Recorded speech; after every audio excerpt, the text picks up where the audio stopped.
You're listening to In the NOCO, a daily slice of Northern Colorado news and happenings. It's Tuesday, September 12th. I'm Erin O'Toole. Back in June, thousands attended the MAPS Psychedelic Science Conference in Denver. It was just months after Coloradans approved the legalization of plant medicines like psilocybin mushrooms and mescaline, paving the way for so-called healing centers where people can legally obtain these substances in the coming years. The conference grabbed plenty of headlines, but most coverage missed an Indigenous-led protest during closing remarks by conference director Rick Doblin. Listen, there are a lot of people who have been harmed by this movement, and I understand you all want to hear what Rick has to say, but we have been marginalized and kept out. Among the protesters was Boulder councilor Kutumi Castro. They are an Indigenous Mestizos Quechua Two-Spirits born and raised in Ecuador. Castro says the protest was unplanned, but their concerns have been simmering for a long time. They worry about the exploitation of these traditional Indigenous medicines and want Indigenous healers to be centered in this movement. We caught up with Castro at their home in Boulder just as a booming thunderstorm rolled in. Here's an excerpt from that conversation. I began by asking them what makes these plant medicines different from Western therapeutic approaches and how they may benefit people who use them. Oh, we can be here for hours. Medicine has its life on its own. For my culture, for myself, there are elders. There are elders that are present. They're sentient beings. They're not just a substance, right? So when you're in a relationship with them, they open you up to see layers and layers of what's happening to you and also what's happening around. Really bring that ancestral wisdom and your ability to be able to see and connect and really begin to understand and unpack what's really happening around here. What we see and what I see that it has caused so much harm is the colonial mindset that has been imposed through colonization. And so one of the things that we work consciously in my community is to help people remove some of that colonial veil.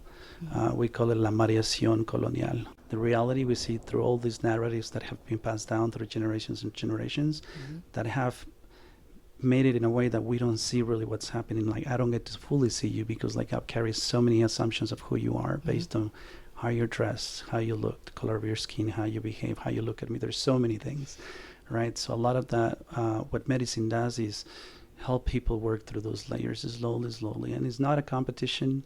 You know, it might take so many generations before we can actually reach the place where it feels more stable for a lot of people. But in an essence, that's what medicine for me does, and also for other people, really help remove those layers so that we can get to see each other for who we are, and also we can see nature for who it is. In the Quechua people, we don't have a word for nature because we've never seen ourselves separated from nature. And I used to see myself separated from nature, and I still have to go back and forth sometimes because I catch myself into this colonial place. I was born in the city, right? Even though my culture is very mixed and indigeneity was very present for me, I was still raised in the city with a lot of colonial mindsets. So moving back into the understanding that this body that I have is actually Pachamama. This body is the earth. The earth is, we're in intertwined, and life is weaving itself, right?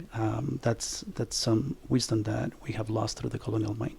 So a lot of the work that medicine does is take you back to that collective wisdom or understanding that life is happening and it's very complex and it's very beautiful and it's very chaotic and it's like all these different colors that is happening, and at the same time we try to like label it and put it in boxes, right? That's the colonial mind, trying to put it in boxes, try to extract it, try to like understand it from a very conceptual mind, and life doesn't like to be put in boxes.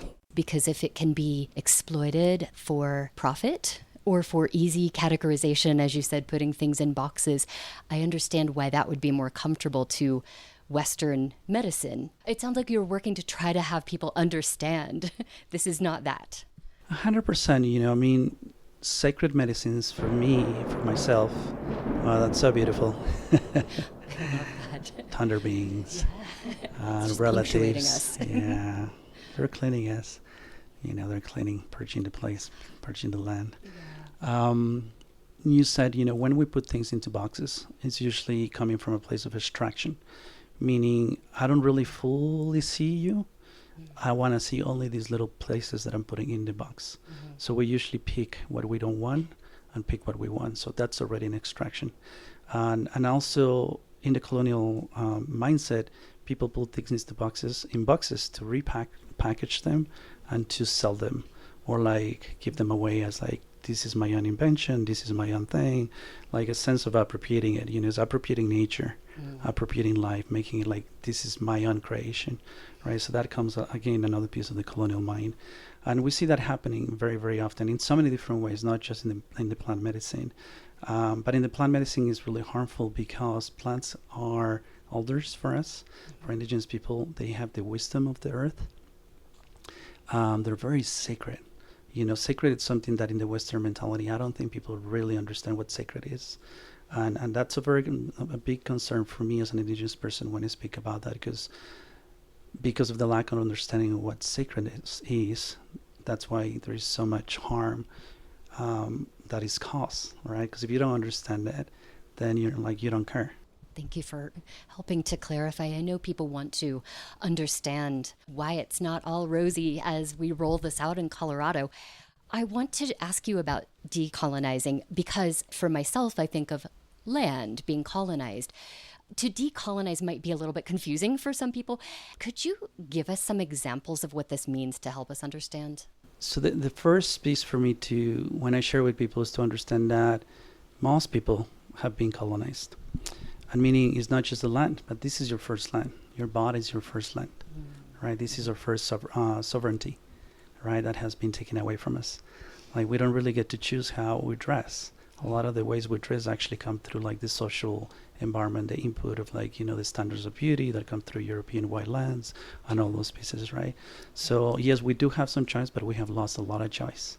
Yes. Right. So that's the first thing, to really understand that it's not just medicine, but like our bodies have been colonized, right? And they continue to be colonized. The whole subject about women's rights, right? About health, sure, right? Men deciding for women what is right for them, right? Yes. So that's another layer of patriarchal colonization, right? So understanding that the first piece is coming to terms that we need to work daily and consciously to see the layers in our mind, how we're thinking daily, that we're actually putting ourselves in that framework that doesn't allow us to be fully who we are, but put us into the colonial lens or in a colonial box that is cutting pieces of who we are. So there's a lot of layers of human conditioning. Kutumi Castro, thank you so much for talking with us today. It's really wonderful to meet you. Thank you as well. Appreciate it. You can hear more of our conversation with Boulder counselor and Indigenous healer Kutumi Castro at kunc.org. And we want to know what you think. Do you have questions about the legalization of plant medicines like psilocybin mushrooms, or how the voices and experiences of Indigenous healers can be centered in this movement? Send us an email at noco@kunc.org. We may use your thoughts in an upcoming episode. That's it for us today here on In the NOCO. We'll be back tomorrow with a look at how historic flooding in 2013 changed the landscape of life in northern Colorado. Our producer is Jocelyn Mesa Miranda. Robin Vincent is our executive producer. I'm your host, Erin O'Toole. We'll see you next time.